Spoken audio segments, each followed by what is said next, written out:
Ustedes viven en Madrid y saben que en los llamados mentideros políticos se sabía que había toda una operación en la que estaba la reina para que el monarca abdicara. En junio de 2014, muy pocos días antes de la proclamación de Felipe VI como rey de España, pudimos hablar con Julio Anguita en el Ateneo de Madrid. El excoordinador de Izquierda Unida, que ha fallecido este sábado en Córdoba, había publicado un libro titulado Contra la ceguera, 40 años luchando por la utopía, en el que dejaba su posición tan clara como siempre. Juan Carlos I acababa de abdicar y Podemos había conseguido unos resultados históricos en las elecciones europeas. Operación que primeramente tuvo lugar en los años 93-94, cuando el procesamiento de Javier de la Rosa, cuando Mario Conde, porque parece ser que los alrededores del monarca había habido negocios o cosas extrañas. Naturalmente eso volvió a repetirse, no cuando el tema de la cacería en Botsuana, sino yo creo porque hay algo más profundo. El bipartidismo está agotando, está terminando. El bipartidismo necesita un nuevo remozamiento o un falso impulso.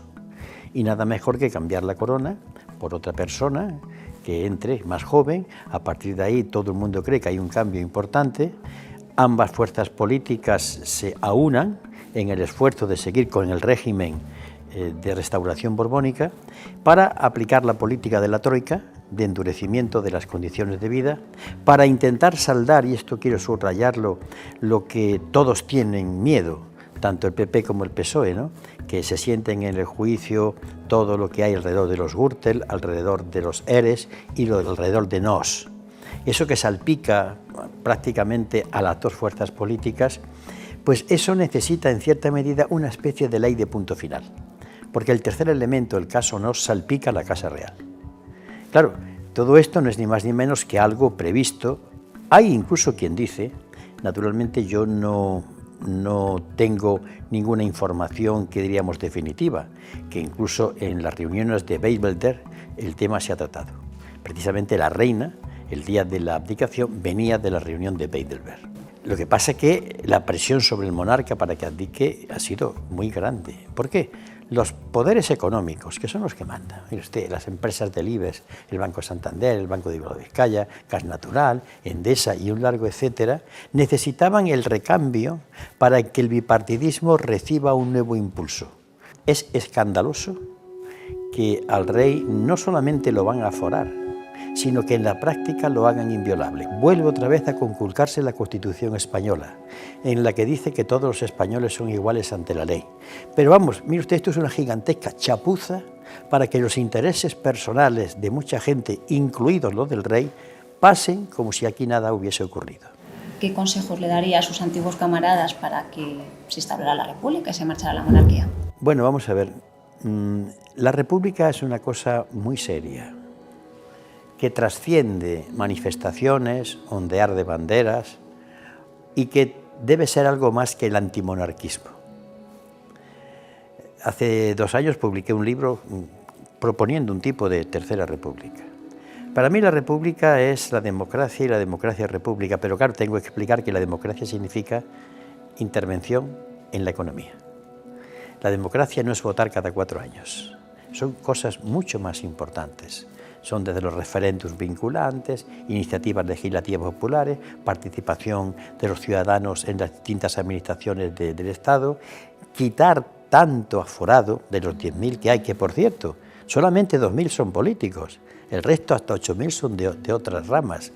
Es decir, la democracia significa que los españoles, su vida, su trabajo, su vivienda, están por encima de otra consideración y en consecuencia la economía se tiene que someter a la consecución de los derechos humanos.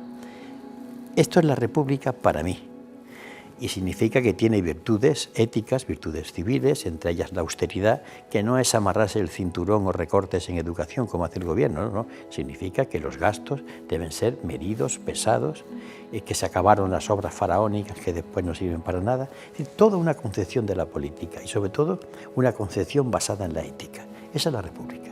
Y eso, por tanto, tiene que ser preparado. No se puede improvisar en un discurso o en una manifestación. Yo creo que el movimiento republicano tenía que unirse, vengo años diciéndolo, en torno a una propuesta de república. Vamos a ver, esto es una maquinaria que funciona con dos ruedas, que a pesar de ellas mismas están condenadas a entenderse.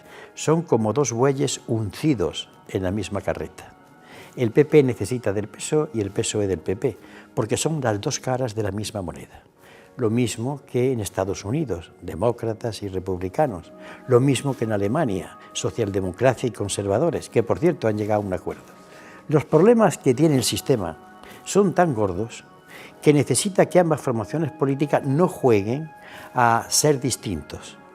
Y claro, esto ya lo vimos en el año 2012, cuando Zapatero y Rajoy pactaron una reforma de la Constitución. Como ahora la Constitución van a tener que reformarla para que los intereses de los poderosos sigan estando resguardados, pues como no quieren consultar en referéndum al pueblo, que es lo que exige la aprobación de la Constitución, hay otro mecanismo, que tengan una mayoría tremenda, que la tienen entre los dos, y por tanto está garantizada la reforma de la Constitución sin acudir al referéndum. Eso es lo que hay detrás de aquí, lo demás son músicas o discursos simplemente como brindis al sol. Irrumpió con una fuerza tremenda Podemos, que eso ha perturbado la tranquilidad ya de por sí bastante inestable de las dos fuerzas políticas. ¿Por qué?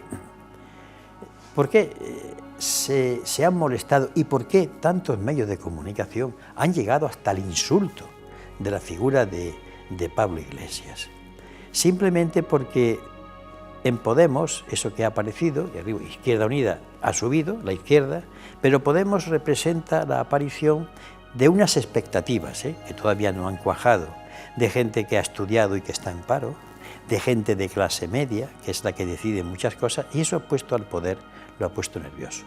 Y después aparecen otras visiones alternativas a esta sociedad, como puede ser Compromís Equo y otros más, es decir, cosas que eran calificadas de perroflautas y que ocupaban las calles, que ya están en las instituciones, ya están ahí, y eso les preocupa.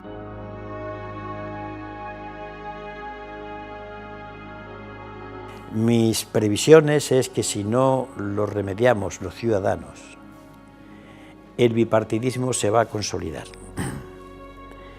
El rey va a entrar, empezarán los medios de comunicación, pues ustedes lo saben perfectamente, el rey joven, el rey alto, el rey que sabe, el rey culto, la princesa compañera de ustedes, en fin, toda esa literatura, ¿verdad?, que ustedes saben que se pone para crear una atmósfera con glamour, una atmósfera rosa propia de Sisi Imperatriz y de esas películas. A partir de ahí empezará pues la máquina.